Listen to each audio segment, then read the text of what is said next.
Good morning, I'm back. So, I've got some interesting things to tell you. Last night, I was here till 12 o'clock. I haven't been as motivated as I am at the moment for many years. This AI is just blowing me away. In the last 48 hours, I kind of realised that the work that I'm doing with my listings is something that I should park and shift quickly to implementing a storefront on my Shopify store, and basically make the leap from the theme 1 to theme 2. So I had a chat with AI, with Gemini, and it took me through, it asked me to delete the old template, reinstall it, and pay for it. So it was $100, and that translated into 75 quid, so I was happy about that. It's a one-off purchase. And then I gave it the instruction to act as my SEO specialist, a Shopify specialist, a business analyst, and a project manager, and give me a plan to begin implementation. So it took me about a good 6 hours to alter several, I would call them like blocks on the front page. Still got some more work tonight. I reckon I'll nut it tonight, get it done. But while I was working on it, I thought to myself, there's no way in a month of Sundays that I could have done this with on my own. No way. I've been trying to do it for years. I've had the template sitting in my library, my Shopify library, for 18 months, 2 years at least. I've made some changes, but I didn't know what I was doing, so it was random and uncontrolled. So that's why it told me to delete it and restart again, which I was happy to do because I want to capture everything, you know. So we progressed through.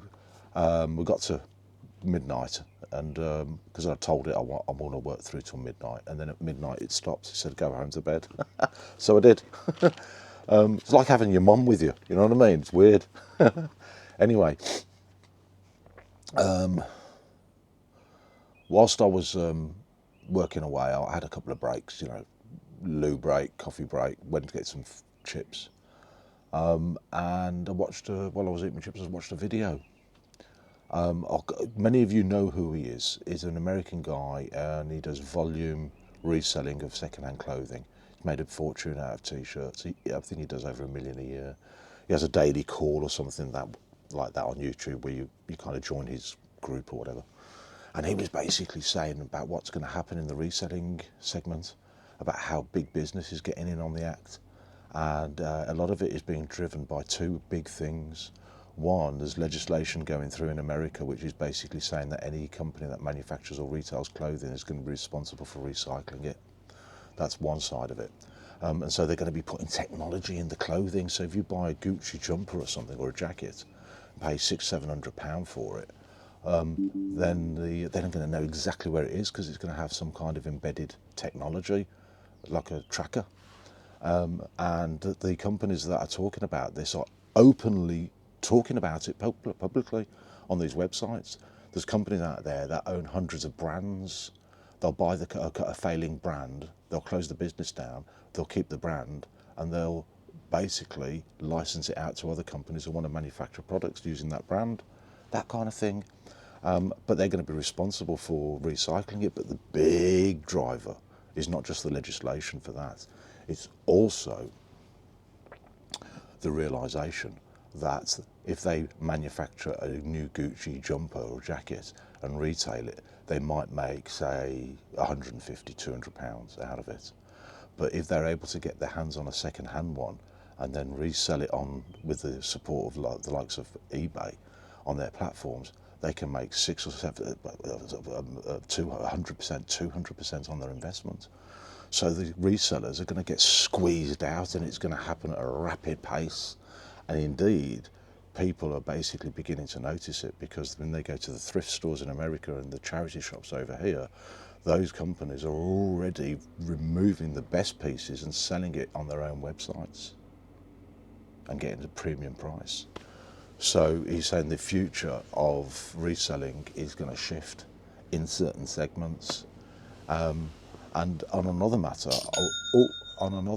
I saw a video by Ricky Resells, and he was basically talking about something that I touched on my very, very first video on this channel. I got about 500 views on it. Imagine that. I get about 20, 30 views per video if that's it. But my very first one, I got about 500.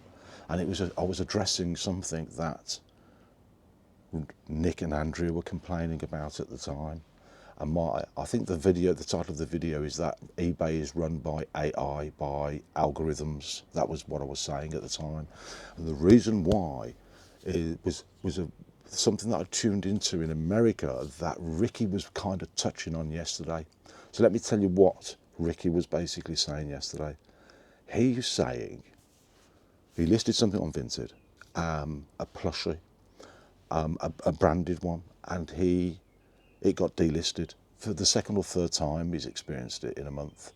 But the email that he received this time, the third email that he received, had a statement about an AI technology that was being used to report the listing to Vinted, and Vinted therefore took it down. So ultimately you've got one AI bot talking to an AI bot, reporting that this is a branded product, and to another AI, and the AI removes it. No humans involved, you know. And he was basically saying, you know, you've got to introduce some people into the mix, and I don't think it has anything to do with that. People into the mix to review the decision before it's implemented, but I don't think it's to do with that. When I made my very first video on this channel, I tuned into something that was going on in America. And it's this, the likes of like Nike and Disney, for instance, those big corporate giants that produce, I don't know what they call it, memorabilia type products for sale, experience massive, unfettered fakes, imitations, produced mostly in China. And historically, it's been their responsibility to identify who these people are and report them to the police. And it takes a massive resource. But what they started to do was campaign politicians to introduce legislation to shift that burden onto the marketplaces. And so the legislation went through court, and it was passed. And it basically says that if a platform doesn't police their platform and remove fake goods or branded goods, whatever, from the platform, the CEO can get up to 35 years in prison. So that's driven all this change that we're experiencing on the platforms.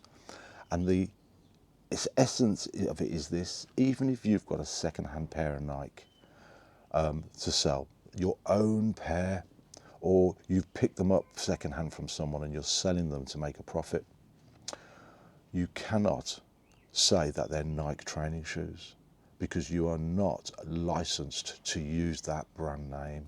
It's very much like Vero. You're not allowed to sell Velcro on the platform if it's not Velcro. It might be a non-branded product. Here's I sell Velcro. It's not Velcro.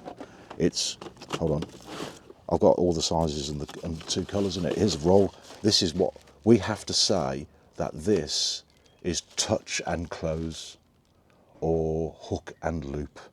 So there's alternative names for it, but I can't sell it as Velcro because it's not Velcro, because Velcro owns the name. So if you put something up there that is not Velcro, or you're not licensed to sell it, you haven't bought it as a legitimate product from a warehouse, they can basically take you down. Same with Nike training shoes. People who retail Nike training shoes or Adidas or things like that, or Disney, they pay lots of money for the license to retail them.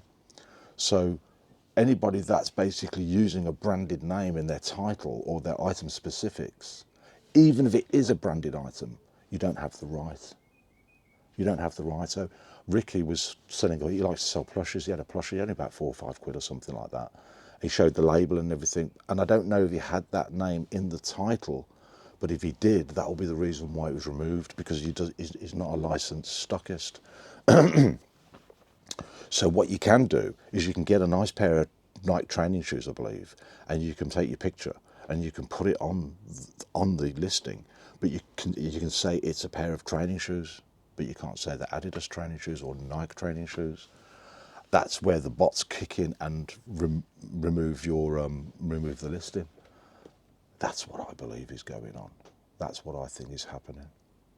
And my experience with AI is blowing me away. The work that I did last night, I could never do it in a month of Sundays. I just don't have the knowledge, and I got the desire, and I'm willing to do it. The work, but I don't have the knowledge. If I wanted to get that work done in the past, it cost me £5,000 from an SEO specialist, an SEO front-end specialist. You'd have to give them £5,000, and then they'd only do 90% of the job. And when you were struggling because that 10% hadn't been finished, you go back to them and they say, yeah, it'd be another £5,000. So that's why I never did it. You get caught into producing something, you'd have no knowledge to understand what to do to put it right if it went wrong. So, but with AI, I've done it all myself, and all the changes that I've made, I'm confident to make the changes because I know that with the assistance of AI, I can back out of it if I want to. Can't do it with that as SEO specialist. So SEO specialists, bye-bye. Accountants, bye-bye. Lawyers, bye-bye.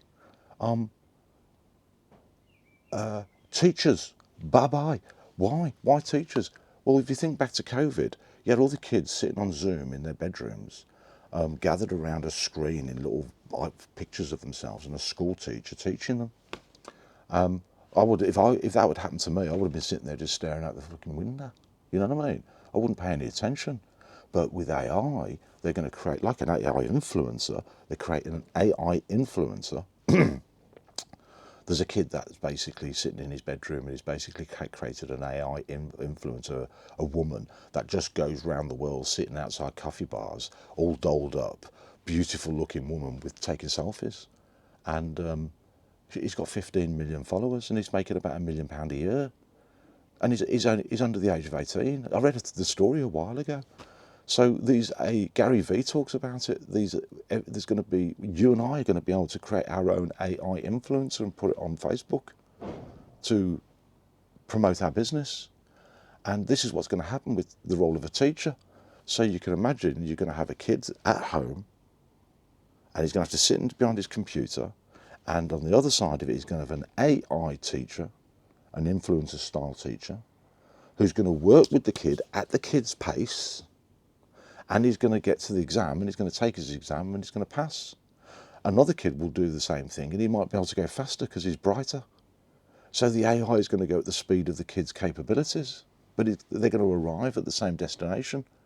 It'll be the hare and the tortoise, but that's what's going to happen. And, I do have some respect for some teachers that I had in the past. I mean, teaching others we were talking about AI. And he was going, oh, Martin, he said, you could say you won't believe what I'm doing at work with AI. I was trying to persuade him to go and do a vocational qualification because I said, just in case in life comes along and you lose your job or something, you've got something to fall back on. And he's going like, yeah, all right, maybe I'll look into it, that kind of thing. And then we got onto AI, and then he told me what he was doing at work. He was using something called Claude with another AI, and it's integrated with an app. And his computer's got security around it, and he's working through this AI. And I said, well, you know what they're doing there, don't you? He said, what? I said, they're getting you to automate your own job. And he went, oh my God. So I'm telling you, understand, I'm 60 years old, I've been there, seen it, done the t-shirt, I've experienced what happens in life, and something comes out of left flank and it slaps you across the face and you're on your arse. I said, maybe they're not doing it that way, but maybe they are. But hedge your bets. Do the work, get paid for it. Maybe you'll get a promotion at the end of it. Maybe get a pay rise, but also have something behind you to back you up. I said, go and do a vocational qualification and it'll take you a few months in real estate or something. And he said, yeah, no, I will. His attitude completely changed because even he can see what's happening with AI. So I told my dad this morning, before I came here, I told him the progress that I'd made last night. And he was going, good. And he said, by the way, he said, did you see that Halifax and Lloyd's, they're one company now. He says they're laying off 7,000 jobs because of AI. They're merging the banks and all that kind of thing. They're forcing people to do the banking on an app. So there won't be any customer service people, that kind of thing. So we're going to see massive, huge, rapid, massive change in society, akin to the Industrial Revolution, but it's going to happen like that. If you've ever watched, there's a drama series on BBC. It's one of my favourites. I've watched it 2 or 3 times. I just love it because it's just a nice drama. It's called Lark Rise to Candleford, and it's set in the 17th century on the eve of the Industrial Revolution, where people are working in the fields, and it's about the friendly rivalry between a village and a town. And it's just a lovely drama series. Watch it. But they touch on a lot of the things that the people experienced before they got shifted in their millions into the cities, off the fields and into the cities, where they experienced massive poverty and that kind of thing. You'll be familiar with that. This is what's coming. This is what's coming. But it's going to happen at a breakneck speed.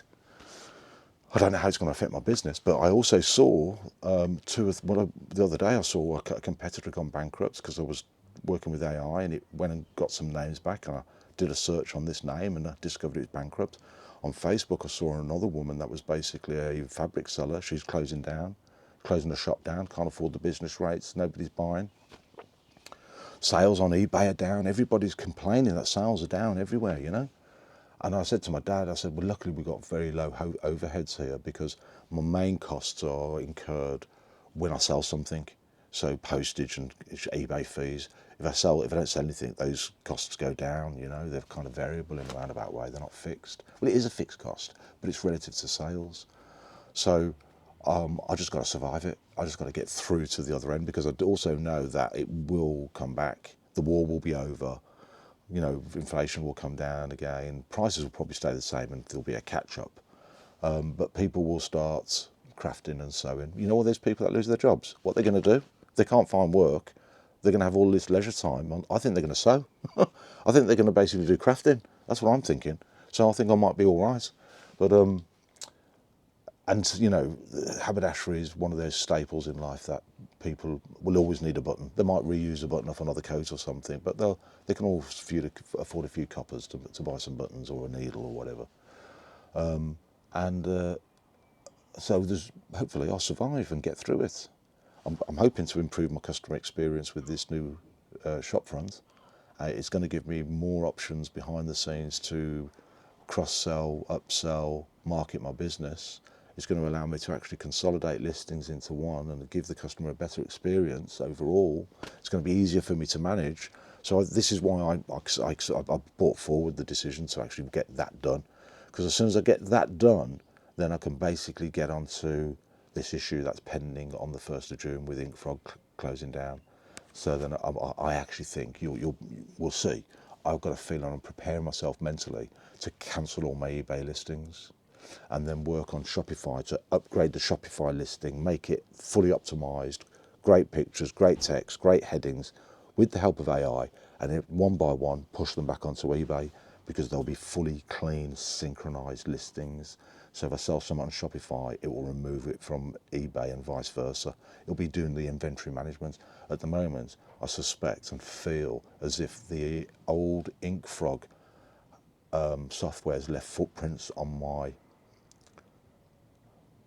eBay listings, tokens, which are going to prevent the listings, the cross-selling, the cross-connections from working properly together.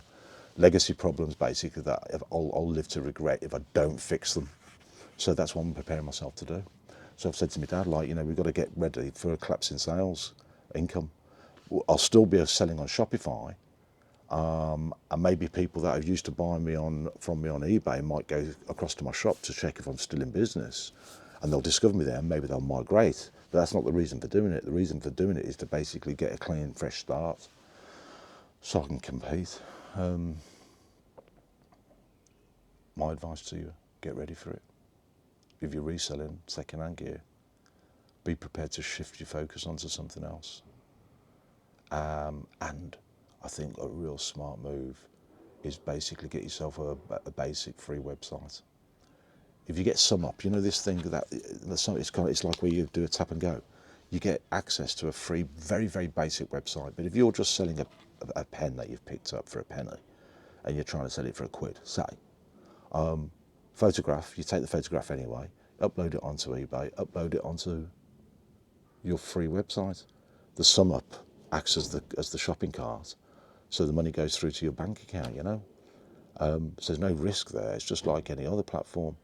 But when you're building your audience on social media, YouTube and that, and you're talking about how you're getting on, and by the way, this is a new pen that I've got, it's available on eBay, I've listed it on eBay, I picked it up from the car boot for a penny, it's available for sale on my website for £1, or you can get it on eBay for £3. Those audience, those people that come and buy from you because they like you on social media, YouTube and that. Ricky gets sales from people who like watching his YouTube channel. Get them to buy on your own site, because you own the customer then. You can do what you like. There's no Vero coming along or bots to remove it. So a sale is a sale, isn't it?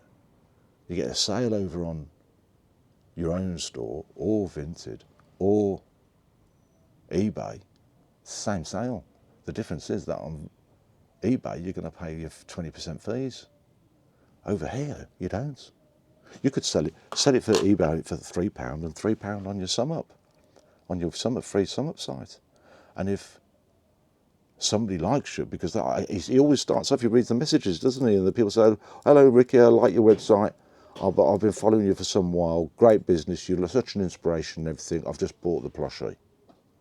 Those people would probably buy from your website rather than eBay. Not because they don't like eBay, but because they like you. And they want to basically see you succeed. And they'd rather you get the profit than eBay. That's a pigeon on the roof, that is. Are you with me? That's where I think you got to go. Gary Vee says, build your audience, get a big audience, and when you're ready to go selling live or make videos, target that audience. They're yours. They don't belong to eBay. They don't belong to Vinted. It's your business. Anyway, ladies and gentlemen, thank you very much. That's my piece for today. Check in, like, share, subscribe. Give me some comments, please. Even if it's like you're a tosser. I like to hear things like that. Check you later. Bye.